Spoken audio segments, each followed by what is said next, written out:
tutorial. And we have two very distinguished guests, professors from Vladimir University, USA. Professor Vladimir Uskov is Professor of Computer Science and Information System and Director of the Interlabs Research Institute. He has authored more than 300 professional publications, made more than 45 keynote and invited presentations at various international conferences, and he is also the chair of a very important conference, ICIST Annual International Conference on Smart Education and E-Learning. And Professor Jeffrey Bakken is Professor of Special Education and also the Associate Provost for Research at Bradley University. And he has published more than 175 works. And he also made more than 200 presentations at various conferences. And a tutorial which is to be presented is called From Traditional to Smart University, Information and Software Technologies-Based Approach. And I am sure this tutorial will be of great interest to our conference. So please, the floor is yours. All right. Thank you so much. Thank you for your introduction.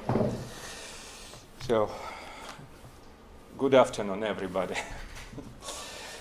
So, today we would like to make this presentation and to inform you about our experience, the outcomes of research projects that we are involved for about 6 years right now. So, but first of all, let us introduce ourselves. So actually we've been introduced. So I believe that it is a very good combination when there is professor of computer science, technology, and professor of education with the background of education. And we lead actually a team of different researchers in the area of smart university, smart education, smart e-learning. So we are from Bradley University, which is the state of Illinois, here in the center, and Chicago is here. We're about 2.5 to 3 hour drive. It depends on airport that you select.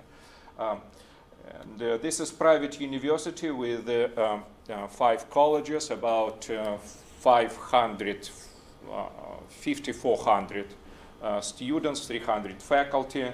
And we are very actively involved in online education, as you can see. So about 60% of our faculty teach online courses, and of course there are multiple online courses. And particularly we are involved in the smart education in terms of at least the smart classrooms, the technology for smart classrooms. You can see that actually in our university we have 12 smart classrooms as of today.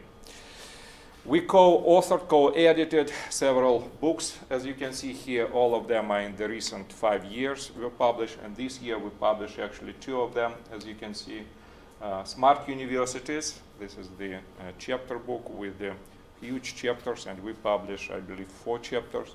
And this is the Smart Education and Learning, the chapter book of the conference where I'm the chair. And our presenters actually publish chapters in the books. The agenda of our presentation, as I told you, the idea we want to inform you. We cannot inform all the details, but to show you, draw the picture, the overall picture. We are speaking about motivation, about the concept, software, technology that is involved, the pedagogy that is involved, as well as learning environments, smart learning environments, smart classes, highly technological smart classes. And also we have some proposals for possible collaboration. So first of all, the motivation for smart education. Why we are involved into this project and when we started this several years ago.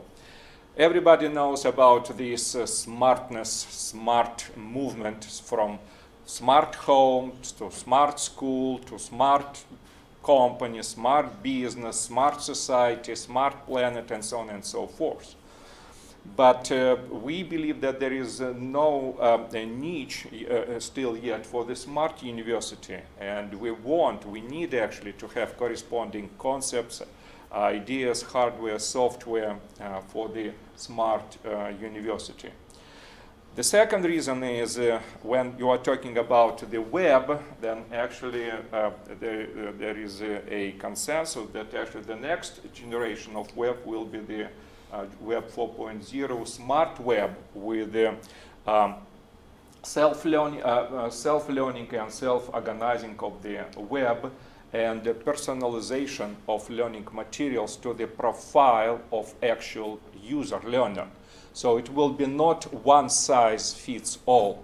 For every person, every learner with the background of this person, with the current level of knowledge, the web will be able to generate the corresponding material. So this is, again, the idea of the smart web, particularly one of the ideas. One more reason, if we look at the so-called hype of technology that is generated by, developed by Gartner Group, and this is the leading research market company in the United States, then they actually predict, they show the evolution of different types of technologies. And probably you can see here that, for example, smart dust is here. After that, the self-healing system, the smart robots here, and so on and so forth. And the signs here, they correspond to the actually 10 years or more, or 5 years, between 5 and 10 years. So this is the wave, it's coming. It is not yet here. It is not, but it's coming. And so we should be ready for this kind of wave of smart systems, robots, agents in our environment. The final motivation, at least here, is the global learning market. So please look, so smart education, smart learning market. Different companies, absolutely companies, arrived with the ideas that in upcoming 5-6 years, there will be the compound annual growth rate is 23% and 25%. So the result, it's growing, it's coming, and definitely we want to stay in line with these tendencies. So I already probably mentioned 5 or 10 times smart university, and here I would like to ask you actually, what you think, if you have any ideas, what your definition would be smart university? What separates traditional university, it is not here somewhere, from smart university? Any ideas? Smart university because of knowledge, okay? Any other ideas? It is smart because it is 5 p.m. Yeah, it is difficult to generate ideas, I understand. Friday, 5 p.m. Maybe it has some intelligence. Intelligence, okay, it is called actually ambient intelligence. Yeah, thank you. I feel that you are a professor of computer science. So, all right, any other ideas? Why it is smart? Why smart university? Why it is smart? Because of what? Again, it is not knowledge, it is not test. There is no good or bad answers. Why? And you know what, we asked this question in 2012 and 2013 many times. And please look at what we at least figure out. So first of all, IBM, the Smart Education Project, so-called. Smart university, smart education, because the delivering education through different devices, smartphones, laptops, and blah, blah, blah, blah, blah. Smart digital learning portfolio of students, teachers, and parents so that they can view the progress. It means that learning management system or academic performance tracking system and so on and so on. Online real testing analysis and so on. And please look how many evaluation criteria. It is smart because of this. One of the greatest visionary person with the great vision, so Professor Tikhomirov, so from president of Moscow University of Statistics and Information Technology, actually said that the smart education smart education is able to provide university with, of course, information and communication technology and so on and so on. But the concept of smart education, this is because of the emergence technology such as smart boards, smart screens, and the devices. Professor Hwang from National Taiwan University of Science and Technology, smart learning environments, they can be regarded as technology-supported learning environments that make adaptations and provide appropriate support. Dr. Mauro Coccole, so a little bit more, but the concept of smart education is smart environment support by smart technologies making use of smart tools, smart devices. Dr. Kwok, actually from Hong Kong, University of Hong Kong, City University of Hong Kong, a little bit more, intelligent campus. And this is has actually holistic e-learning, social networking and communications, green and ICT sustainability, protective and preventive healthcare, smart buildings, visible campus governance. Dr. Attila Adamka from Hungary, actually very knowledgeable guy, and again with the great vision, this is the definition of smart learning community applications. The characteristics of smartness are sensible, connectable, accessible, ubiquitous, sociable, shareable, and visible, augmented. So actually several presentations here on augmented reality. University de Alicante, Spain. Smart university if you have IoT, Internet of Technology, that's all. So it is smart. You installed, you are smart. You didn't install, you are not smart. Easy, right? But easy, it doesn't mean that always correct. Arizona State University. So if you have actually the connected smart devices, smartphones or whatever device, then this is smart.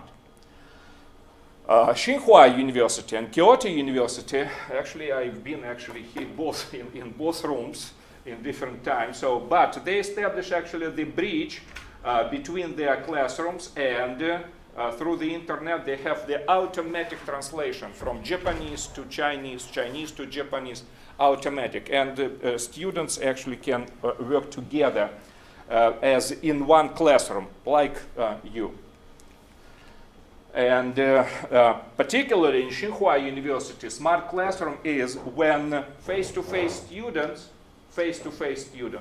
and the online students, basically there is no great difference between them. Why? Because they can watch the same lecture through the video camera, they can see the same lecture, the same, like, for example, these ladies, they videotape right now on broadcast. So as a result, moreover, on the screens, I can see them as a teacher, and we can communicate. So this is at least their approach to smart classroom and smart university. One more idea is that Samsung Smart School project arrived with the data that actually motivates us very much. Can you imagine right now, students in your classes, if you are a teacher, instructor, professor, please raise your hand so I want to understand how many faculty are in the room. 1, 2. Okay, everybody, thank you. Now, please just understand, if we install smart, if we do it in a smart way, smart hardware, smart classroom, the increase of overall satisfaction of teaching classes, 21% up. Class convenience, 35% up. It doesn't mean that I should be in the classroom all the time. Professor, so please, I want to see you on my laptop and I want to be able to ask you questions from my room in the dorm. Interest in the lessons. Can you imagine students interested in these classes? And they actually 29% up. Today, students are interested, but they're interested. Engagement in the classes. So as a result, these data actually motivate us. If we establish correct smart learning environment with smart technology, smart pedagogy, smart curriculum, then they will come. And there will be the enrollment will not go down. It will go up. This is not my data. We will show you our data. It is not me. It is actually Samsung, and I believe about 1,400 schools data.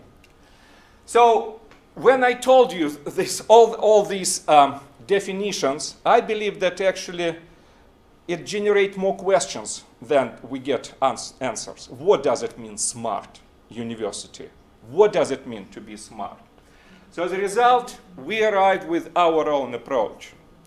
And we do work, and this is the foundation of our activities. So Smart University, this is the university that has actually the smartness levels, smartness features, and the corresponding components. So smartness levels of smartness plus the corresponding software and the technology, smart classroom, smart pedagogy, smart courses, curriculum, and corresponding faculty that are ready to work and able to work in smart learning environment, smart campus, and corresponding students. I understand that it is just a definition, but this is the idea. And as you can see, el dire una cosa, el fare una altra. Yes, we are what we are. So what is, right now we want to talk about the concepts of Smart University. For us, Smart University, first of all, is a smart system. And every smart system has levels of smartness, smartness features. Number one, it is adaptation. It is ability of university to automatically modify teaching styles, types of courses, types of learning environment, business function, administrative function, safety, and so on and so forth. Change it. Not it is like forever, one time, as somebody actually answered the question. No, they taught this course learned 20 years ago, and now they cannot change it. Not anymore. Adaptation, ability to change. Number two, sensing or collecting data, getting data, big data, awareness. It is necessary to have the corresponding sensors and identify, recognize, understand, and become aware about different events. Sensors. For example, the sensors of, just for you to understand, light, the sensors of humidity, the sensors of temperature. Everybody has sensors. I feel that it is too hot. This is why I decided to open a little bit the balcony. This is the sensors. In learning, in education, in teaching, we should have the corresponding sensors as well. In learning environment, we should have sensors. At campus, at our university buildings, we should have corresponding sensors. Number three, inferring, or actually processing of this data. Making the processing of big data. So making the, excuse me, reasoning, so making the corresponding conclusions. Or the buzzwords that we use actually, of course, analytics. Institutional analytics, learning analytics, course analytics, and so on and so forth. Number four is self-learning. This is processing of information. So self-learning, and this is university ability to automatically obtain or modify or formulate the new knowledge. For example, based on previous experience, what is the new knowledge? Anticipation, ability to automatically think, predict different events, processes, particularly negative events, for example, on campus. And finally, the self-organization, self-configuration, and self-optimization. So this is the university ability to change its internal structure, internal functions to for self-sustaining and purposeful manner. So it means that, it should be able to modify its structure, components, links between them, and functions for the optimization of functionality. So these are 6 smartness levels, features of smart university. And it is actually in line with what Dr. Hwang yesterday discussed, and I do use this in every class. This is the so-called data, information, knowledge, wisdom continuum.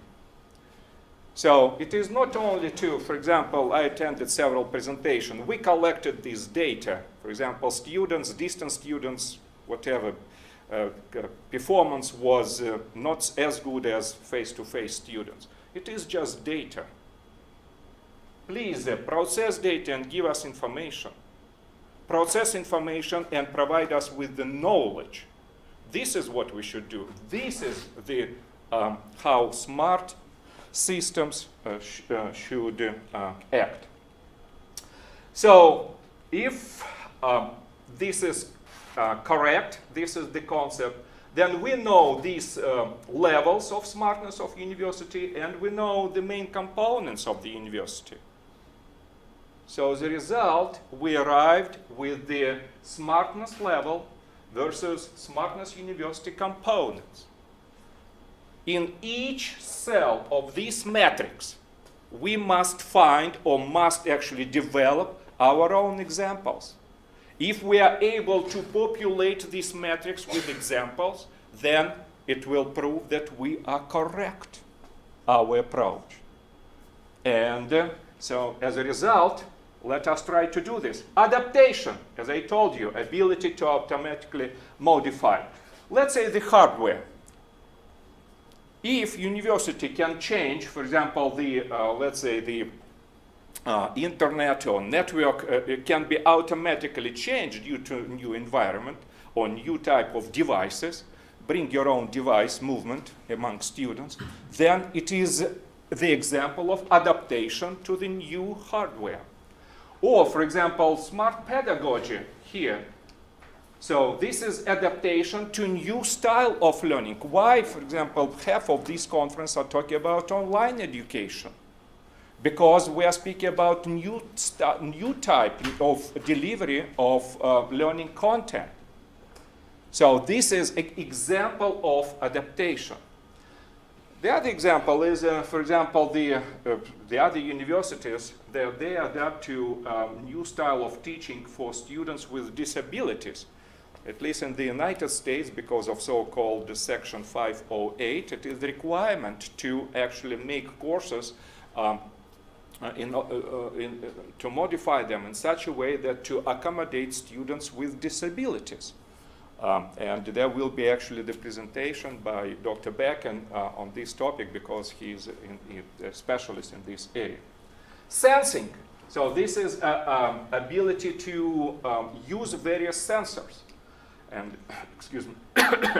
For example, in terms of hardware, so we can use different, and in some universities already in use are smart cards. But, for example, the smart teaching here, the pedagogy, we can use the software for automatic face recognition or gesture recognition, or, for example, the biometrics.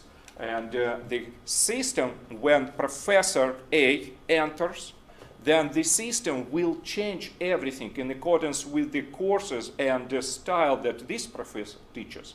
But if the other Professor B enters Smart Classroom, then the system will automatically, again, change it to the requirements of Professor B. Inferring, so for example, I believe that very good example is when we are speaking about Smart Learning Analytics. So inferring, it means that the processing of data. So the smart learning systems, education, institutional or learning systems, so they get data, sometimes big data, and after that process it.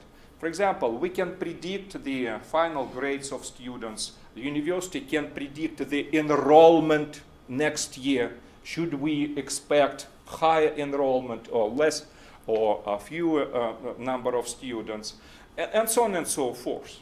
So we have these examples already in place. For example, our colleagues from Purdue University, so which not far from us, so they implemented the so-called signal system in order to calculate and the analytics about the student academic performance. Self-learning. So again, there maybe already exist several examples for the self-learning. But the university, for example, can benefit from active use of, innovative software and hardware and technology, and for example, from the curriculum. So we, or for example, student anonymous opinion mining system. At least in our university, each and every course and students will evaluate. And it is anonymous. So the result based on student feedback. So the university, the department, instructor will make the corresponding changes. So it is actually self-learning about the quality of our teaching. And sorry, it is not because of me, but this is because my department made a mistake and decided to put me on the first page website of our department. But you know what we learned actually, self-learning, we learned that our curriculum is not up to date. Of course, there was all the fights as usual. However, in 4 years, we increased, after implementation of new curriculum, we increased our enrollment 318%. It is more than 3 times. Probably we are victims of our own success. Right now we have too many students. We have ratio, the university is 1 to 12, 1 professor, 12 students for 1 professor, university average. Our department 1 to 27. Again, this is the other problem. As Oscar Wilde said, there are 2 types of tragedy. One is not getting what you want. The other is getting what you want, right? Too many, too much money, too much students, too much. But nevertheless, so this is self-learning. We learned about this. The other example, again, sorry that our university, that online graduate programs, the dean of the graduate school, so 2 years ago, the totally online programs were introduced because, of course, it was the analysis of the market, but in 2 years, 36% enrollment up. This is self-learning. Anticipation, as I told you, of different types of processes, events, and of course, unfortunately, for one of the well-known example is it is the campus-wide safety system. So again, one of the examples, I believe that every university has it, but the system of alerts if there is some kind of abnormal activities on campus. Self-organization, optimization, and this is the example is, for example, one of the examples is Purdue University, so students, they self-organize. Nobody asked them to organize groups, discussion forums, to do this project or that project. So we provide them with environment that will help them if they want to organize different types of groups and work on whatever task they have. So these are the examples that we showed. Of course, I can have 2-hour presentation just on this topic. But again, for the metrics, step by step, and we continue to do this. So this is like constant monitoring. Right now, our research associates are still doing the same work. So monitor good examples for each and every cell in these metrics. The second topic is software systems as a major component of Smart University. And this is one of the main idea of this presentation. So we want to show that without software systems, it is difficult to be smart. So without the corresponding technology. And of course, in the major detail, in the major matter, no details are small. So as a result, let us see and let us discuss this a little bit. When we talk about types, classes of software systems that we believe should be at Smart University, then we arrived with more than 20 classes of different systems, including pre-classroom activities, videotaping of pre-classroom activities, videotaping of in-classroom activities. After that, different types of system for post-classroom activities. Systems for both in-classroom and post-classroom activities for collaborative learning of students. Different system for communication and collaboration, group discussion, smart camera software, speech recognition, voice recognition, or speech-to-text systems, text-to-voice, speech synthesis systems, smart learning analytics, learning context and translation, automatic translation from language to language, and so on and so forth. So again, it doesn't mean that we must, ideally, it is a good idea to have all of them. But this is what our research group arrived with the types of system that we must have in Smart University. This is again, it is maybe 1 hour presentation just on software systems. I want only to put several highlights on what we do. Online learning content development system are important. So we would like actually, and students would like to have materials be available before. And the professors to have this material to post them in advance. This is because of particularly Winston Churchill. Personally, I'm always really ready to learn, although I do not always like being taught. So it is up to students. We consider students as our customers, as our clients. Whatever, if they think it is more convenient for them, we should do this. We should do this. So as a result, we must have the corresponding systems. I'm from this area, what we call web lecturing technology. In 1999, I received the first $1 million grant. In 2002, the other $500,000 grant. So I'm in this area. I remember that we started from zero. But right now, we may have actually video, audio, animation, but all this stuff. Actually, what these ladies at the back are doing, so this is what we are doing automatic. It is screen-o-matic system. Probably they use, I don't know. Ladies, what do you use the system? What ladies? Do you know? All right, sorry. So, but screen-o-matic system that will help you to synchronize actually video, audio, PowerPoint presentation, simulation, and so on and so forth. So these are for each class. We did the following. We identified what are the rationale, what are the reasons to have these systems for every class. After that, we analyzed at least 10 available open source systems,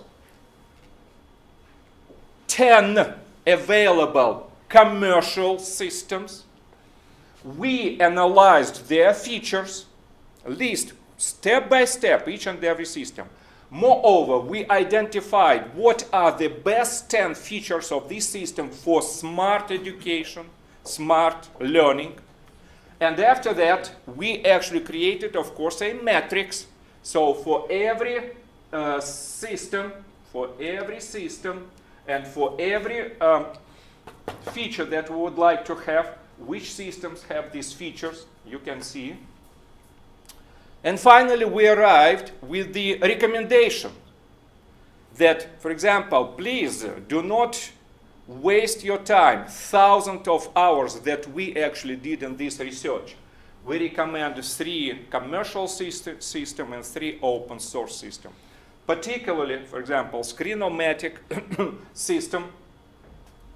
It is actually available in both in open source and commercial, and we paid like $39, something like this. And the best system. It works with different platforms. It is so reliable, easy to install. Our students can use it. I'll show you later to generate the content. Actually, if you want, if we have time. So this is exactly, for example, the student-generated content. One of my students.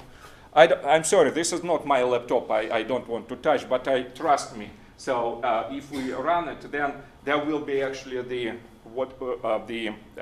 videotaped explanation of, I believe, one of the labs in my courses. In classroom activities recording system, it is a good idea to videotape all the activities and automatically post them on the either streaming server or whatever server. So students who, by some reason, were not able to attend classes, they will, or students who attended but didn't understand anything, they will be able to actually replay this. So again, I skip all these details about our research, but we do recommend, for example, the Panopta system when we're speaking about commercial. And our university is not cheap, absolutely. It is pretty expensive, but it is our university purchased it, 5 licenses, and as a result, at least till last year, we videotaped courses that were taught in smart classrooms. Web audio conferencing system, it is necessary. It is necessary. It is part of smart education to have the smooth connection between face-to-face students, in-classroom students, and online students, remote students. So there shouldn't be any barrier, any problem. And of course, everybody uses whatever, Skype or Hangout, so there are multiple systems available for that. So technologies to be deployed by smart universities. There are multiple technologies from Internet of Things and web lecturing technology, cloud computing, ambient intelligence, smart agents, and so on and so forth. So this is, we have actually other faculty. It is not, for example, our specialty, but we have other faculty at my department, computer science, that work, for example, with the RFID technology, Internet of Things technology, cloud computing technology, and smart robots, smart agents, smart robots technology.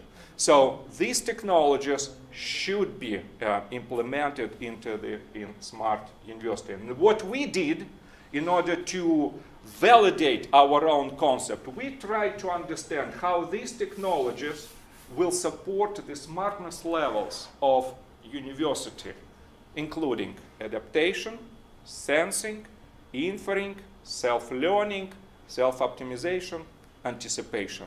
And we found actually the corresponding examples here.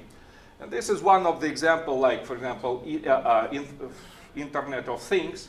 Then there are the activities in smart classroom relevant to instructor. So control the attendance of class, communicate with students, give the voice commands, recognize each individual and the contribution of each individual, activities of each individual, and so on and so forth. So again, potentially, it doesn't mean that we implemented everything, but potentially, this is what we believe should be in smart classroom. Activities in smart classroom using the Internet of Things technology for local students and for remote students. So Internet of Things will be able to help us.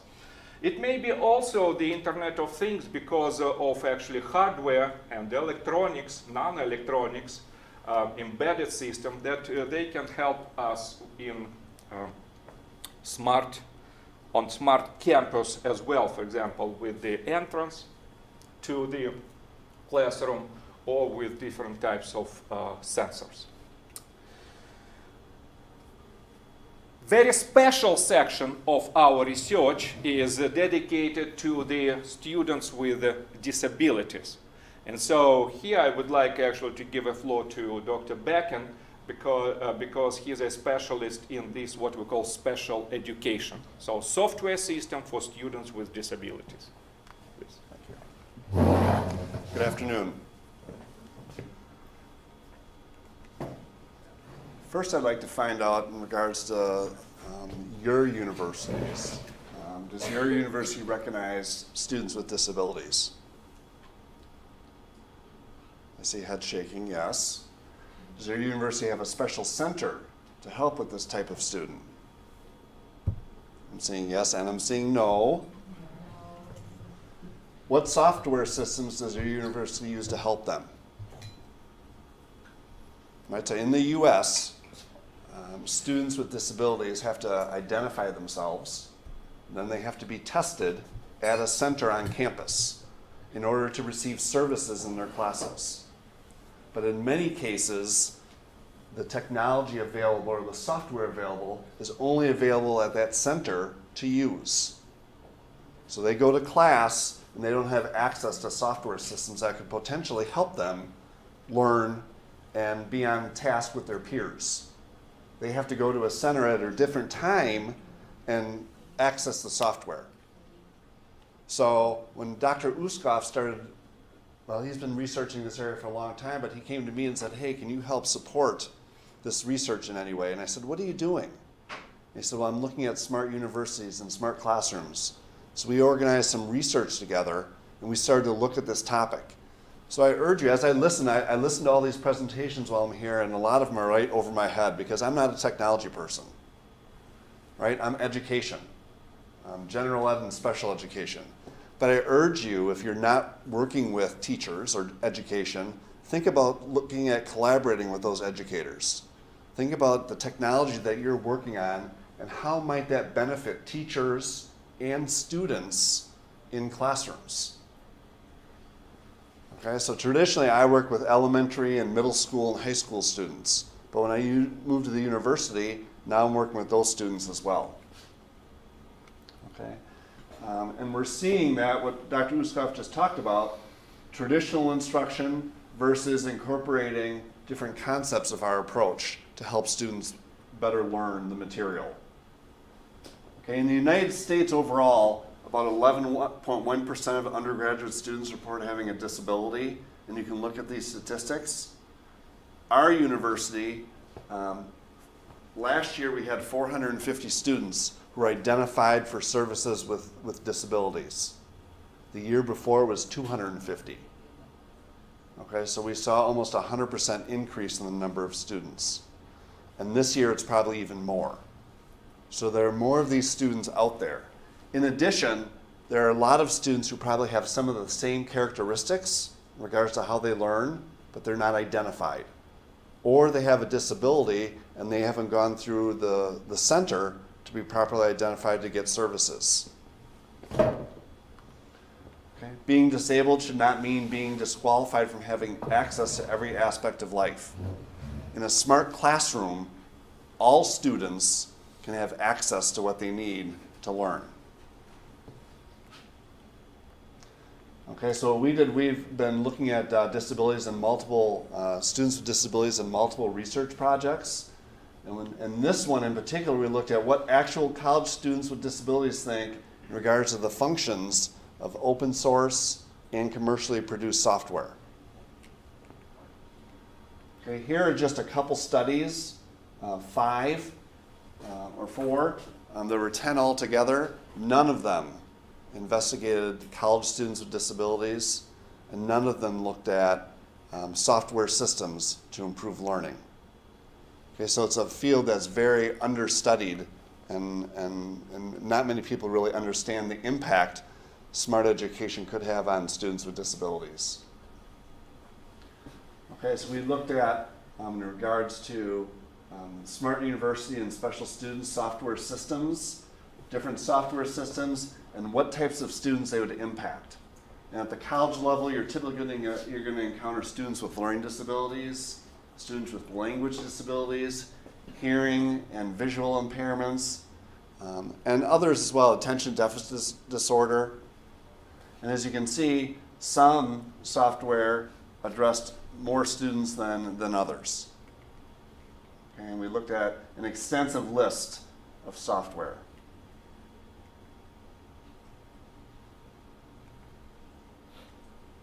And from this, we looked at how are we going to analyze this software. So we came up with, in regards to text-to-voice systems and voice-to-text, in regards to learning and understanding the system, working with the system, user opinions, and then recommendations.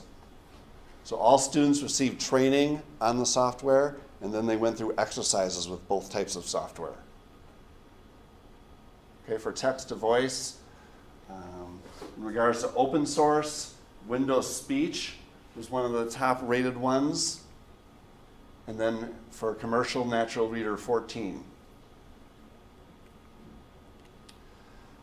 And these are all our statistics, but in summary, in almost every section, every subcategory, the commercially produced software system was rated higher than the open source software system.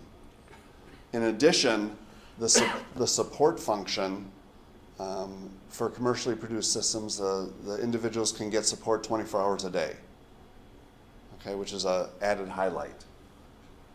Okay, so in regards to these two, the commercially produced Natural Reader is the one that we would recommend. And that's based on student input. Okay, for voice to text, we use Google Docs for our open source, and Dragon Naturally Speaking Premium. And again, in almost every section, the ratings were significantly higher for the commercially produced software system.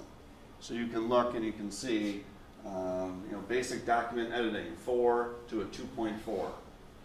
Built-in commands, 3.7 to a 2.8.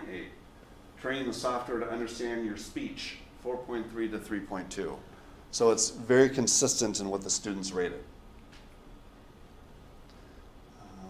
Other things that we hope to look at, and we invite collaboration if people are interested in doing this, as well as extending the research that we've already done on speech to text and text to speech. We're looking for people to collaborate on gesture recognition, so motion recognition and tracking for the Smart Classroom and the Smart University, as well as emotion recognition systems for the Smart University. So these are all things that in our classroom and in our classroom in Bradley Hall, it's a technological classroom where students have, every station has a computer. Students can use it as a regular computer and type into it. They can use it as a touch screen. We can pipe in students from the back and distance education and be a part of the classroom lecture. But we're looking at what type of software can we put on those computers that all students can access them while they're in class. Not, I listen to the lecture and then I have to go and somehow recreate that lecture, get it somewhere else in a different center on campus. So we want to try to optimize learning for those students with disabilities. And I think that we're going to find that students without disabilities are going to benefit. Hey, I didn't realize this software was accessible. I didn't realize the benefits of using this software. So I think it's going to help all kinds of students in the general education classroom. Conclusions, smart universities and smart classrooms can significantly benefit college students with disabilities, even though they're not the focus. We need to look at purchasing specific specialized technology for them to be successful. Okay. In both cases, in text-to-voice and voice-to-text, the commercially based systems, the students rated those software systems higher and better functions and more functionality. And those are the software systems that we would recommend. And we're looking for partners in regards to extend this research, as well as for emotion recognition and gender recognition, gesture recognition. All right, thank you. And I would like actually to add, when somebody may think that the commercial systems, probably we should tell that they are not, the prices are not astronomical. So we are speaking probably the Dragon Natural is $150, the most expensive. But other systems that we tested, they're like $30, $40 per year. So they're affordable, absolutely affordable commercial systems in this area. But there are open source systems as well. Okay, let us continue. So now we are speaking about the smart learning analytics and the corresponding systems. We are still speaking about software system. Of course, this is a very, very hot topic these days, the analytics. And I really like, personally, I started as a mathematician and moved to computer science, but I really like this. The idea is that when you can measure what you are speaking about and express it in numbers, it means that you know something about this. So let us talk, we are still at systems. Let us talk about analytics. So first of all, there are two types of analytics: institutional analytics and learning analytics. Institutional primarily describe you in numeric data the performance of the entire institution or department or college. Learning analytics primarily they are targeted on instructor, course, students. And as you can see, at least in the United States, in terms of institutional analytics, of course, administrators would like to fund this, to provide money to purchase these systems, because it will make their life easier, I believe, at least they draw the entire picture. However, for learning analytics, the situation is not so good. Only 23% actually think that it is major priority. And when actually the 425 universities been surveyed, then it looks like, yes, the undergraduate student progress, about close to 50% of universities are doing this, but in assessment, the analytics about assessment, please look, less than 10%. But it's also confusing the undergraduate student progress. Why? Because first of all, as you can see, learning management. So when we manage the learning, then only 10% of universities actively use it. And the other problem with this one will be that what type of analytics we are talking about. So this is actually the sources of analytics, and this is the priorities for learning analytics: improvement of retention factor of students, how they retain knowledge is the most important. But for institutional analytics is, of course, optimization of financial, hardware, human resources, and so on and so forth. And this is what I wanted to mention, that analytics, the very primitive approach is basically it is a statistical analysis. Give me data and I will calculate median, average, this, and standard deviation, and done. It's very primitive approach. Analytics are not about past. It means by Gartner, actually, a model, it is not descriptive analytics. What happened, and diagnostic analytics, why did it happen in the past?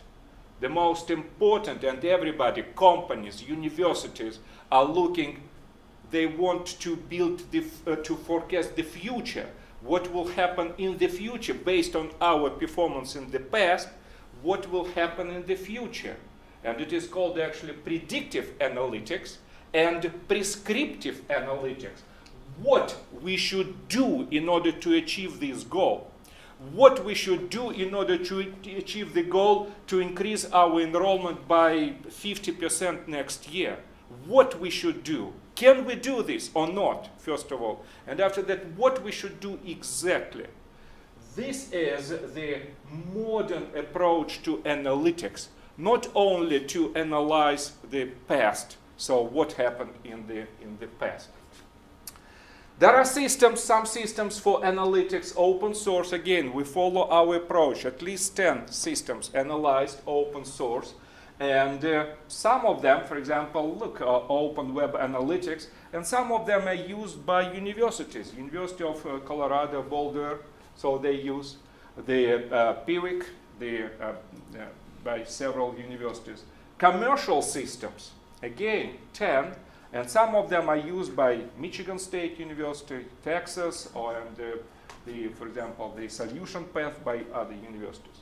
However, I can tell you, based on our understanding, our problems, our task that we would like to solve, we would like to have the instrument for our activities, we didn't like any of these systems. So neither of them been selected. So as a result, there was the other project. We had a sub-project in our mega project to create our own system. And what is important feature or the requirement was that it was necessary to provide these 4 levels of analytics. Descriptive analytics, in diagnostic analysis for the past, and the predictive and prescriptive analytics. And so this is what we did. So we discussed what kind of data we should collect about students, about their performance, about the different types of assignments on the course level, student level, for the department, about the courses, about professors, instructors, programs of study, and so on and so forth. So we can discuss it later. But the most important is that in order to have this predictive analytics, you should use extremely complex math. And we call, actually, for computer science guys should know, this is what we call the machine learning algorithms, ML algorithm. This is the artificial intelligence. And these are the major 11 algorithms, such as, for example, linear regression, logistic regression, neural networks, KNN, K nearest neighbors classifiers, and so on and so forth. So this is, again, different algorithms will be trained, may be trained, and they will predict based on your history. They will predict actually the different processes, or in our case, performance of student in selected course. What we did, actually, this is the other group in our research institute. So we actually analyzed this, and we are still doing today, analyze the algorithms, and particularly we arrived with the outcomes that, for example, the linear regression algorithms. So the average error is about 4%. It means that what we predicted for students and what they got, what kind of final grade they got, the difference is 4%. For those who are in statistics know that 4% it is nothing. It is like bingo. It is the very accurate result. When the difference mistake is 25%, 30%, then it is visible. So the KNN algorithm is about 6%, and we know, for example, the neural networks, they generated like mistakes 56%, 40%. Of course, why? The question is because in our courses, for example, I have the number of students is limited to 20. So I'm speaking about 20 students group every semester. So I have the database in the past of 100, 120, 140 students. How KNN, neural networks, they actually work with big data, thousands, millions of pieces of data. And what we can do in our system, please look, so this is the student dashboard, so the student can see the performance of his or her performance in this course, and the student can compare actually you can see the current student. Students can compare his own performance with the average current student in this group. Me, my scores, and the average in our current group, as well as average in the past. What was the performance of average student in the past? So at least it will be, for students, it is a good idea to know where I am. So this is the for student dashboard. Faculty dashboard also can do the following. So we can actually analyze the performance of every student in the current students. But for faculty, the data of average past student after this point, after, let's say, middle of semester, in the middle of semester, is available. So as a result, what we can do using different machine learning algorithms, we can predict actually the performance of every student. We can predict the final grades of student in this. In the middle of semester, predict the final grades of the student using different algorithms. And administrator dashboard, administrator can see, of course, students, but it is not the job of administrator. Administrator can compare the performance of every student in different sections of the same course that are taught by different professors. So basically, administrator, chair of department, can evaluate every professor. And moreover, have the average student performance, and after that predict the average performance for every student in these different groups. So there may be different types of analysis. Our message is that we can, at least we created prototype, the system that can do actually descriptive analytics, predictive analytics, and as you can see here. And eventually we would like, actually right now it is, of course, everything is done only based on my experience. I'm a professor for 30 plus years, so, but we can actually prescribe student what to do in order, at least using this system, we can say that will student be able to achieve goal that, professor, I'm here right now, this is my performance, do you think that I will get A grade, excellent, at the end of semester? And I will say, no. Why? Because if you add to your current score, you add all maximum for all remaining learning assignments, you will not be able to get the A grade. So this is what they can see. But the details, of course, as of today, we still need the intervention of instructor. So our next steps here, we want actually to work, and we do right now, working every day, today actually, tomorrow, we are working on this system. But we invite here, if you are in this area, for those, I expected actually here to see some master students, graduate students, probably PhD students. And I've been asked many times the question, Professor, so what do you think, in what area I should jump right now? So in 2 years or 3 years, I want to complete my PhD dissertation. This area, I guarantee 2-3 publications per year, no problem. In 3 years, PhD student. If you work from 7 till 11, 7 in the morning till 11 p.m., including all Saturdays and Sundays. I guarantee. The next topic, smart pedagogy. Smart pedagogy. So the idea is that we want these systems to work not in standalone, but we want them to support our everyday activities, our teaching styles, learning styles, manners of our students. So let us talk about pedagogy a little bit. So this is the definition. A set pedagogy, smart pedagogy, is a set of methods and practices of teaching, especially academic subjects or theoretical concepts, that provide 6 smartness levels adaptation, sensing, inferring, anticipation, self-learning, self-organization, to various features, characteristics of learners, students, types of teaching, and types of courses.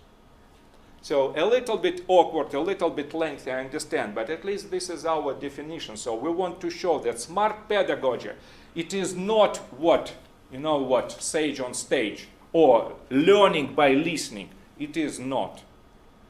Please, it is necessary to show, it is necessary to implement these levels of smartness into the pedagogy. One more time, this is 1 hour presentation, and I did this presentation several times on smart pedagogy, a lot of slides. Just the overall picture I would like to show. So what we did, do not reinvent the wheel. What we did, we analyzed each and every significant, well-known report on innovative pedagogy. Open University United Kingdom, their publications on innovative pedagogy reports, the reports by New Media Consortium, very, very well respected. So we analyzed all of them. We identified about 50, we analyzed more than 50 plus types of pedagogy. And we identified about 10, 12 of them that that actually attracted our attention. So we would like to immediately, we wanted immediately to investigate them. How good they are in terms of smart pedagogy, in terms of technology system that we described, how good they can, how well they can accommodate our systems. So as a result, we actually arrived with the several of them, and including, for example, learning by doing. And here I would like to ask you if you've heard or if you use this, so please raise your hand. Learning by doing type of teaching, or it is called active learning, or sometimes it is called actually experiential learning. Okay? The next one is game-based or gamification, or it is called actually goal-directed practice. United Kingdom guys, they change everything. I don't know why. It is gamification. Guys, be simple. No, goal-directed practice. Okay. Gamification, games, does anybody use? All right, thank you. Learning analytics, based pedagogy. It means that every day, every minute, every second, students will know their current status, their performance. Faculty will know every second. Does anybody use this? Okay, it looks like you use everything, so I want to talk to you definitely. Adaptive teaching. It means that actually this is selection, the lesson design. So in one course, every class, every lecture can be totally different. Okay? Collaborative learning. So students, that it is based on student collaboration, actually, and in many cases face-to-face with the online learning. The ebooks, student-generated learning content. When students generate content, and after that, the other students, and of course professor, we discuss what is good and what is bad. It may happen that everything is bad. So students got minus points. Or everything is flipped classroom.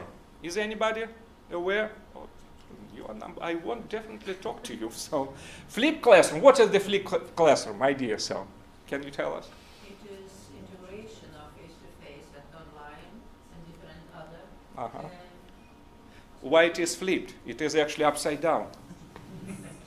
The point is that actually students should learn before the class. They must learn. And the classroom and classroom activities, it is not about professor is lecturing. Professor is asking this problem, the answer. This problem, what is this? The answer. This problem. Now you and you. Today 40 points, all other 0 points. We're at private university. So as a result, it is necessary to do this. Bring your own device and smart agents and so on and so forth. There are many of them. So we tested, we implemented, and what we did, learning by doing, a summary of student feedback. By the way, I attended actually several presentations. Again, somebody, at least presenters, and somebody made today the first presentation, congratulations. So, but they presented something. We created this. Okay. And what? We created. Okay. Please, researchers, they must always validate. Please ask the opinion of other researchers, but in our environment, always ask students, what do they think about what you propose? I propose to do this. Okay, students, what do you think about this? So, learning by doing. What does it mean? Pedagogy. The idea is as follows. For 30 minutes, I'm lecturing. After 30 minutes, because of course we have computers, we teach only in mediated classrooms. I will show you. Everybody, you have 15 minutes. Are you ready? Yes. Solve this problem. In 15 minutes, they submit. Okay, some systems can actually grade immediately. Some systems we need time, but nevertheless, it is learning by doing. It is not learning, you are learning somebody by listening this guy. The retention factor is only 25%. But learning by doing, retention factor, it is 95%. It means that if student heard this, then he will retain this knowledge for at least 6 months, 95% of this knowledge. And now what not me, faculty, but what students are thinking about this. Neutral, I have no idea. I like it somewhat, 2 points. I like it very much, 3 points. Basically, if the average is 3.0, students like it. If it is 0, oh, I'm sorry, if it is 1, then students don't like it. So, 2.63, students like it. Flipped classrooms. When students were asked, learn this material, given material before the class. When you arrive to the class, we will check your knowledge. Of course, we'll discuss difficult problems, but we will check knowledge. Why it is important? Because I don't know about your students, but our students, again, this is private university, our students want to get job after the graduation immediately. And it is not XYZ company startup, it is Microsoft, it is Hewlett-Packard, it is Apple, and so on and so forth. And this is what I'm telling my students. This is what you will have in industry experience every day. Your boss will tell you, you have 2 weeks, solve this problem, so as a result, please, or tomorrow you need to do this. Flip classroom, learn, and after that, we will check your knowledge and see how you generate ideas. Students like 2 and 18. Now, you can see average UG means, of course, undergrad. But graduate students, they like it, because it is really prepares them. Gamification, we thought that games, yes, students. For entertainment games, it's good. But when you implemented these games, different types of, awards and points and animation, undergraduate student said 187. Graduate students, 2.4. Overall, 212. So not the best from our list of pedagogies. And this is not, now I want to tell you that somebody said, I created the new computer game for students for computer thinking. And what? Did you ask 200 of your students what do they think? No, excuse me, your research is 0. It is not research, it is half of something. Please get the feedback from students, and better get the feedback of not from your students, but from other schools. Analytics-based pedagogy, when students have a chance actually to predict whatever they will do as I described. So what happened so far? I ask students, do you want me to inform you every day? Do you want other, no names of students? It is prohibited in the United States and at private university, absolutely. Each and every student has a number, a random number, so the results students don't know. But do you want me to show this to you every class, put it on the web of the course? And some students, actually, you can see here, other opinions. Yes, I like it, and other opinions. Some students, some topics. Do you want the instructor to clearly identify current at-risk students without actual names of students? Are the students who currently have very low academic performance, usually at the level of D grade or below? 1/3 of students say, no, we don't want professor. Because they will, my friend, my neighbor, my classmate, they will identify me. No, we don't want. So, okay, these are the feedback from students. So, why did it happen? Diagnostic analytics. We also ask students, and again, please look, some questions, 54, 58% students are basically against this. What will happen? Predictive analytics, we implemented and asked students. As well as prescriptive analytics. How can you achieve the new goal? Of course, every student wants, Professor, what should I do in order to get A grade in your class? You should die, because you will not be able to do this. Joking, of course. No, I said that let us sit down. It is not me. This is the system what will show, and this is the past experience based on the previous data. So please look what the system will tell you, the different algorithm will tell you. So the bottom line is, please look, so the students, undergraduate students, 2.24, it means that 74% of students like this. Can you imagine our students like something? Graduate students like it 86%. Why? Because they know they will be evaluated in industry every day. They want to be ready for this. I'm telling them, it doesn't mean that you entered, who are you? I'm Microsoft company, I'm graduate of Professor Uskov. And what? In 2 days they will understand that you know nothing, you do not generate ideas, you cannot do this. Nobody taught you, nobody taught how to generate ideas. And you don't know that you will be evaluated every day. So this is what actually we had in terms of smart pedagogy. Now, faculty at Smart University. Some of you and me in Smart University, what are the relationship between us? Between Smart University, what is our status? So, first of all, it is necessary to know that we are working with the digital natives, of course. You know what? And some of us, at least, digital immigrants. I'm sorry, I know that I cannot. They limited my freedom. I told them. So why? Because they said that you should stay near the microphone. Okay, sorry. We know this. This is what they want. Computers everywhere.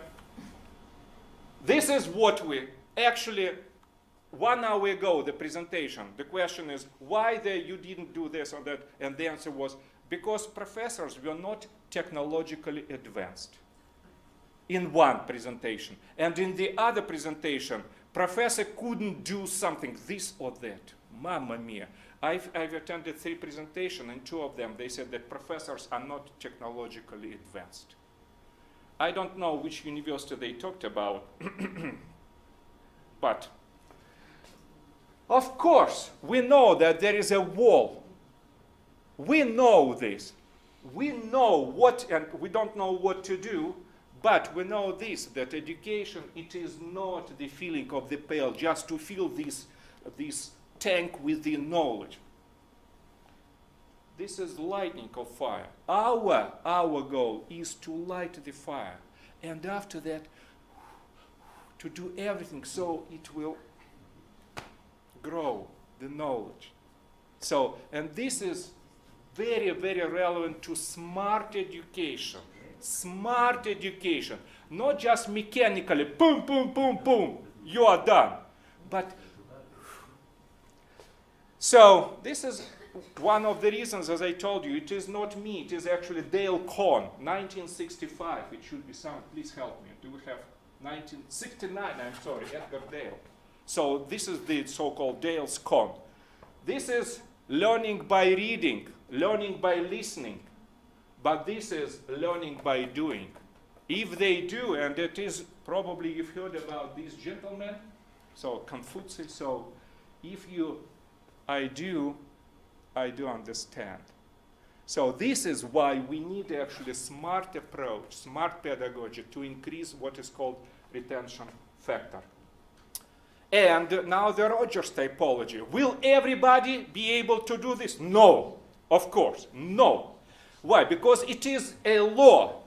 Only 2 to 3% of innovators will say, okay, let's do this. And this is the innovator.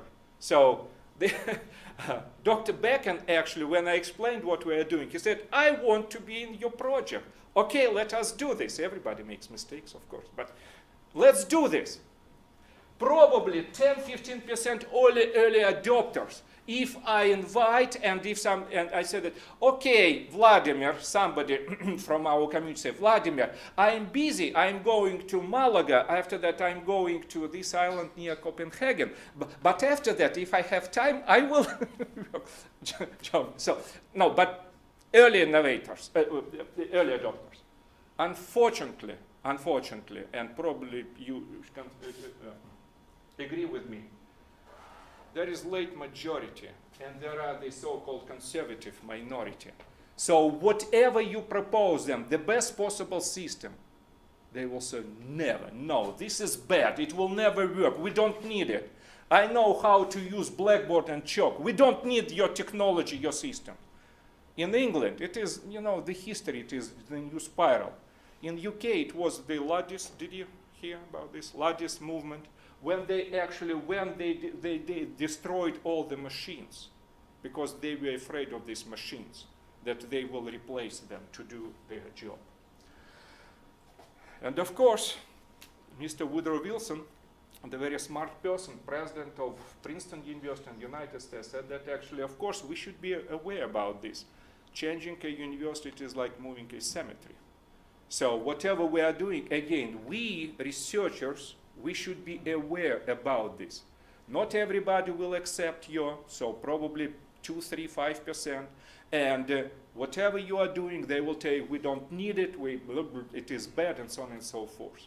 This is our environment. We should be smart. Now, smart classroom. Of course, it is necessary to do, to have testing experiment. And am I right? I like this. So we created environment when we wanted to test our systems, our pedagogy, our students, and to get their feedback. So what we did, of course, we created a smart classroom. And these are some of the examples, but the smart classroom usually implies smart board, not screen, but smart board, 84 usually, touch screen like tablet, video conferencing, the video camera, different types of devices. Everybody has the video camera here, plus the control. This is, I believe, that what ladies on the back are doing, plus the computers. Moreover, what is, yes, it is, stop. They're not here. Also, big screen TVs on the back wall. Why? Because through the video camera, students can see me, slides, all the activities, but on the other hand, I can see them. And the law in the United States that we students, remote students, we cannot show the faces of in-classroom students. So the result, it is necessary to have the corresponding setup. So what we did, we actually created this. It took us about 2 years to convince our administrators. So we transformed the regular classroom into the smart classroom. So probably, I don't know, can you recognize me at least? This is the same time. So I'm teaching, so of course we have screen, and this is actually 84-inch. It is like this screen, tablet, touch screen, with the computer, students, primarily our research associates. And each computer here is actually also a smart computer. We were the first corporate users of new Dell computers, which is called all-in-one. So basically they can be used as desktop or they can use as a tablet. So as a result, they are touch screen. Very convenient for computer science courses where students can actually, if they use a lot of touch screen applications doing. So they're not expensive. They're about the same range. Either you will buy commodity desktop, nobody needs it in 6 months, or this is in active use and in demand. And Dr. Bakken is teaching from his office, our students working on Screenomatic. This is the other faculty is using for gaming course, and video conferencing here. So the screen, as I told you, smartboard, and this is our students are working with. Actually, they are doing the homework assignment with the other students who are remote. Why? Because students who cannot attend classes who are actually remote, they probably 30 miles apart, far from the university. If you want, we have actually the breakdown of the budget to create this room, at least what we did. And what is important, I would like to mention that somebody may say that, oh, we have this smart board in one of our classrooms. We are smart university. It is like in online education. You know, when somebody said, oh, I put my slides, PDF and PDF online. Now I'm teaching online course. We should speak about the levels of maturity. So when the levels of maturity, we actually publish paper on this. So there is the initial, after that manage, after that the defined. So when there is basically on the 5th level, it is like the philosophy of the entire university, of administrators, top administrators of university, presidents, vice president, deans, that we must have, if we want to survive, if we want students from the rest of the Europe to come to us, we must do this, and that. We must do this. It doesn't mean that students should move directly to Vilnius or to Kaunas, but they will be our students, they will pay tuition fee to us. So this is, again, the level of when it is philosophy of the entire university, but at least to the level what is defined, when actually there are the developed classrooms, that there are smart classrooms, I mean, courses, curriculum, professors and systems, and hardware is implemented. And at the end, our proposals for collaboration. So first of all, you can see also that there are, for example, if you go to Amazon, then you can find the entire section, smart home accessories. Microphone, lights, humidity, whatever, controls. It's available, $30, $40, please buy it. So this is here, as you can see. We have a dream. We want our community, what we call SEAL community, Smart Education and the Learning Community, together to create actually a set of accessories for smart universities. Smart software systems, smart pedagogy and learning, smart technology. So we want actually to have together to develop it. And so the proposal number 1 is actually collaborate on research and development of smart university. If you have any ideas now, again, if students are here, I would say that if you do research in this area, I guarantee in 3 years PhD. No doubt, absolutely. Smart universities, smart systems, software system, hardware, all together working, easy PhD. So if you are ready to work 12, 14 hours per day. our synergetic approach that we would like actually our community, SEAL community, innovators, educators, innovators, experts, researchers, PhD students, practitioners, work together on smart university, smart education, smart classroom, smart pedagogy. And we actually published several books together. So, I mean that the SEAL community, some of them are given here. And we published this year Smart University chapter book.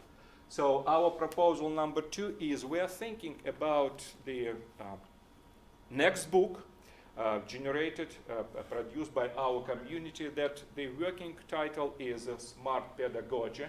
So we expect actually about probably, if we have 12 reliable proposals, then we will go to Springer. Of course, it is only Springer, so it's level for us. So I do not either Springer or elsewhere, but Springer is preferable. Why? Because they actually want us, and I can show you why. So when we have proposals from our community, then in this case I will go and I need 5 days to sign the contract with the Springer. I can tell you why they like us. So, for example, we can go, if there is internet, I can show you 2015, 69,000 downloads. Each download is 30 euro. Please multiply 6970 by $30. 70,000 by $30. Now you understand Springer interest, right? Please double check, 2017, 50, I believe 52. So as a result, they talk, I'm in contact with these guys and they said that, Professor, yeah, if you want to publish any book, please talk to us first. So we will actually do everything possible. So as a result, we have this idea, if you are interested in what we are doing and if you have any experience on analytics, software systems for smart education, smart classroom, or innovative pedagogy, smart pedagogy, please talk to me. So we are speaking about chapters, not 6-10 pages. We are speaking about 30-40 pages, very good chapters. So when we have 12, and I hope actually to have them actually relatively quickly, then in this case we will contact the Springer. So this is our proposal number 2. And proposal number 3, this is our conference. As you know that probably that I believe that, yeah, I've been introduced in my capacity as the chair of there is the international conference on smart education and e-learning. We call it SEAL. There are call for papers. This year the conference was in Australia, 2018. Next year it will be in Malta, 2019 to 2020. We are thinking about, and Malta is done. I mean, everything is signed. And Springer again, and Springer, Malta, 2020, it will be in Dubai, and so on and so forth. And I'm very happy that at least I can see one very well-known face that I know for more than 20 years, Dangoole, Dr. Rutkaneskaine, I'm sorry. Dangoole Rutkaneskaine. I know her for 20 plus years. She is the member of our SEAL community, and we are very thankful to have her in our community and to be the advocate of our community. So if you have any questions, please, you are very welcome. Again, publication Springer, and what is very important, somebody was smart enough to say, it is not conference proceedings. It is a book, and every paper inside, it is a chapter. So formal status, it is chapter book. All right? You are very welcome to attend. And at the end, we would like to thank actually Professor Robertos Damesevicius. I'm sorry. Gedre, of course, there's Gedre. And Dangoole for their very kind invitation to do this presentation. We are very happy, and for all of you, for all who is here, we would like, as William Shakespeare, to say thank you, thank you, thank you, and thank you for your time. I know that Friday, 5 p.m., 2 hours to listen to these two guys. Whew. But thank you. We arrived at the very end.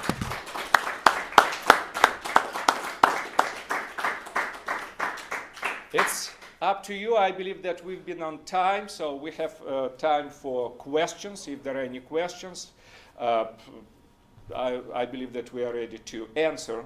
If not right now, then I've heard that there will be some kind of fourchette, if I'm right, then we are available. If you need our business cards, then yeah, some, like students, so Professor, I'm a little bit afraid, it's scary to talk to you, but we have business cards. You are very welcome to take business card, please, and take it. And if you have any questions, you are very welcome to ask questions later.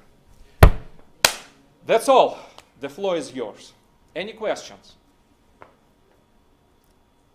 Yeah, my question is that way that you mentioned this disabled students that they have the problems. And there is mention about this Asperger autist, that they have the problems with the communication and recognize the emotion and how to recognize the different spaces.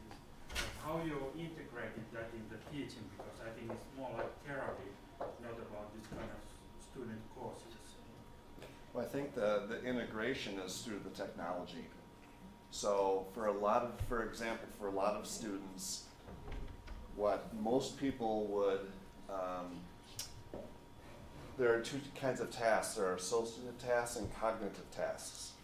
So in the classroom, when you're lecturing, most students they're listening and they're writing down. It's automatic. For a lot of students, when they're listening, they're going, wait a minute, what's the word? What are the letters to make the word? How do I process that and how do I write it down? So if we can eliminate those discrepancies, so if we can eliminate that using technology, where it's recorded and it's given to them and different things, it's going to be easier.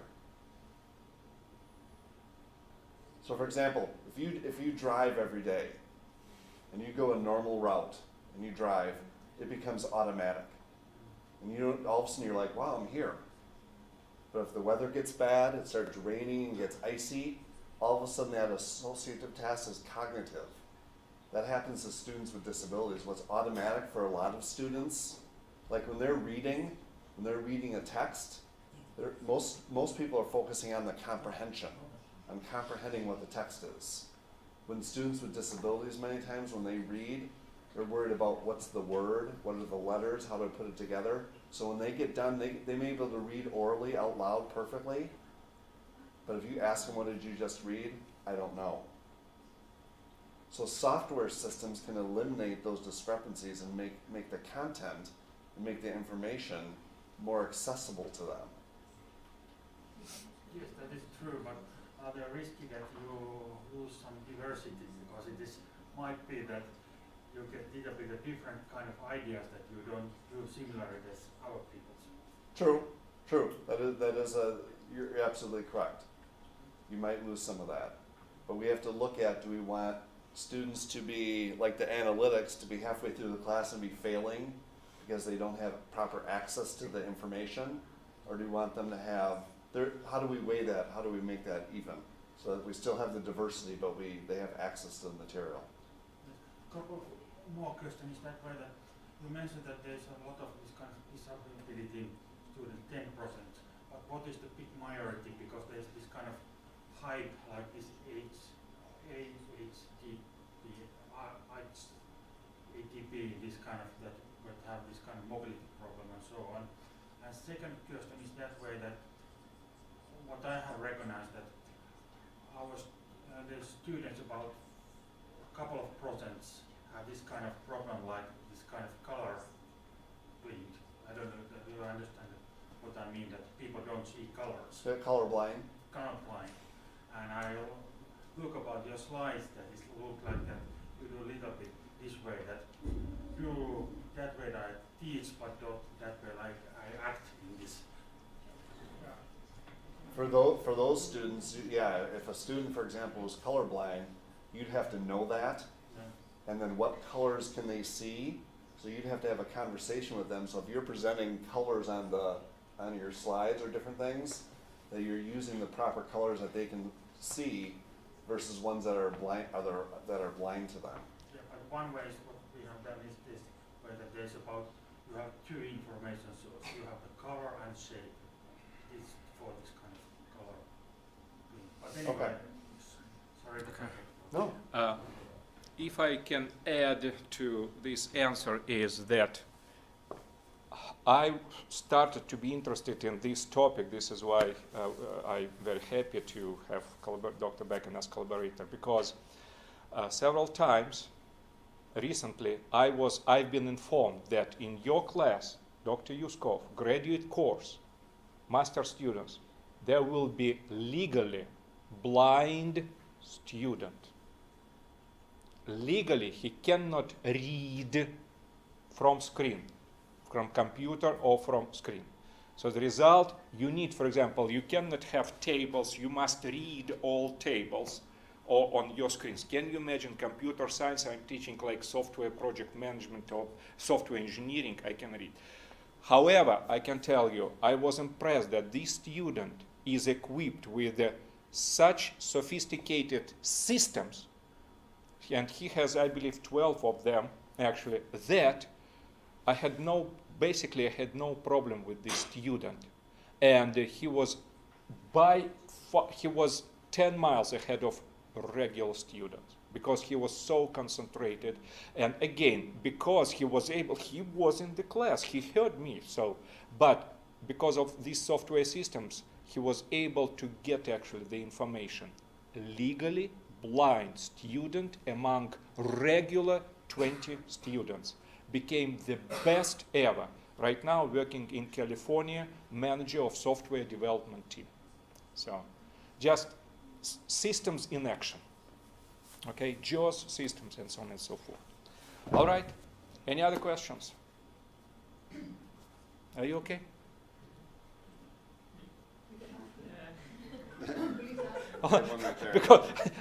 because I'm asking.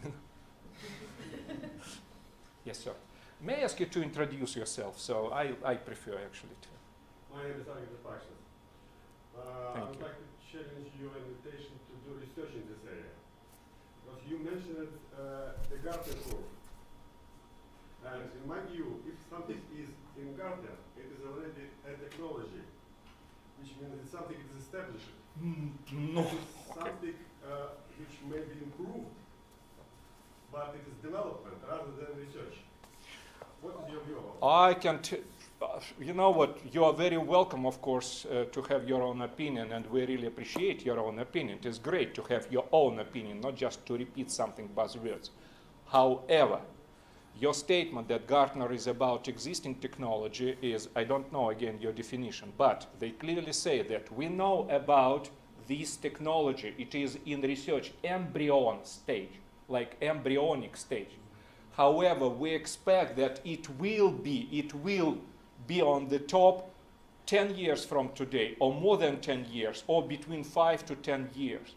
And they monitor each, and Gartner report is about $5,000. So they have dozens of experts who monitor this progress of each technology. Again, in terms of research, embryonic stage, yes. But it doesn't mean that it exists technology in full capacity. Not. It is not. So again, it's about development. It is about research, first of all. Research, what we are doing, we're researchers. We research the software systems. So after that, we develop prototypes. And we need to get actually feedback from students, validation. Students, customers, users should validate. If they validate that it works in each and every situation, then it developed. So probably it is terminology, but for us, we are researchers, first of all, researchers. Our goal is, please understand, and I've been invited hundreds of times. I've been member of thousands of teams. I'm in software engineering. But for me, development is a little bit routine job. It is like you know everything. you know what? There is no creativity. It is just monotonic. Do, and do. But research to arrive from the nothing to with the idea, creative idea, and create a prototype that it works. At least for me, this is research, and this is my definition of research, and this is what we are doing. Okay. We can discuss this, right? Okay. Thank you. Any other questions? I believe somebody. On me? Okay, I just wanted to ask. On me, it looks horrific.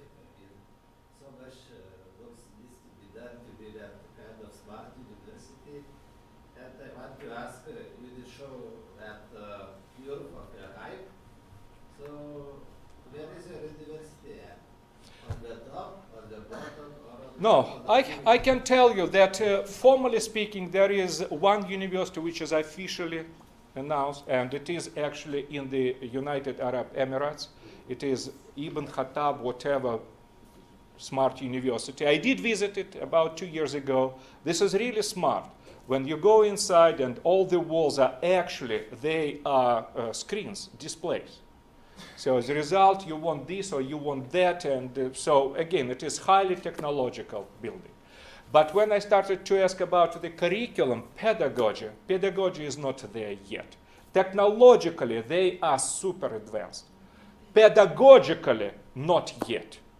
So, and I hope that we will go to in April to Dubai again just to continue our collaboration. So I expect actually that the first smart universities will be, my personal estimate, 5-7 years from today, when they will be samples, research, smart classroom. Please arrive to our university. Whatever is pictures, we will show this to you. This is just separate components. You know what? Pedagogy, learning by doing, or gamification, smart classroom with this, and that. Does it mean that everybody at our university? Of course not. We have ladies who will say, we don't need it. Absolutely. Yeah, but you know what? Because of, I can tell you example. International students, female students who arrived from Bahrain and India. So international, they are not US citizens. And they arrived and said that, Dr. Uskov, I am ready to work with you, do research, whatever. So we published several papers together. And when during the interview, they mentioned that I published papers with professors, then the companies immediately said that, what? You as a student publish chapter in the book? Yes. Stop here. Please explain us what was your research. And when they started to talk about all these types of analytics and smart technologies, as a result, I'm Microsoft company, Hewlett-Packard company, several other well-known software development companies, and so on and so forth. So it works very well. So we even using these, our prototypes, our islands of smartness, smart components, students can benefit. So, and we are not Microsoft, and me personally, I don't want to be Microsoft, but we want actually to generate ideas and invite you to collaborate with us. If you want, if you have other agenda, it's great, so no problem. Why you have Microsoft as a reference? Why? Is it like an etalon? Why are you saying Microsoft? Is it like a... Because I'm a computer science person, and some students, actually, not only students, think that after, so as a computer science, I should work at Microsoft. For me, Microsoft is a small company, you know what, somewhere. So I know IBM is much better for me companies, for example, or Apple. So our students, they think that they should work in the large, some students, large size companies. And the examples are Apple, Hewlett-Packard, Computer Associates, Google, and so on and so forth. Okay? Okay, more questions? If not, maybe if you wish, you can continue doing this. Okay, do you agree? Professors are not leaving. Okay. And yeah, professors, they are leaving only tomorrow morning. You will have all night. And on What behalf- are you speaking about? Yeah, I'm speaking about in Lithuanian. In reality, on behalf of all ATU academical community, on behalf of all Lithuanian e-learning community, I would like to thank Professor Vladimir Uskov, and I would like to thank Professor Jeff Bakken. Thank you. Thank you so much. Thanks for Yeah, the opportunity. like this.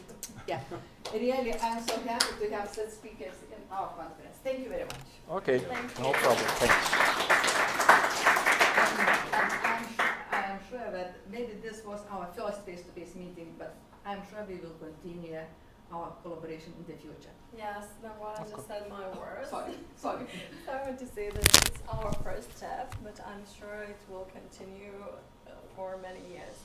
So thank you a lot, Professor Vladimir. It was a pleasure to have you here. We are meeting next year, do you remember? Okay. Good. You mean Malta also? Oh, no, Malta Yes, next we year. start with Malta. All right. Thank you so much. And thank you, Jeff. Thank you. It was a pleasure. Thank you. It's my So pleasure. now, All right. for all, we are in for Furset. The place is the same where we had our dinner. So have a nice evening, have fruitful discussion, and see you there. All right. Thank you. Thank you.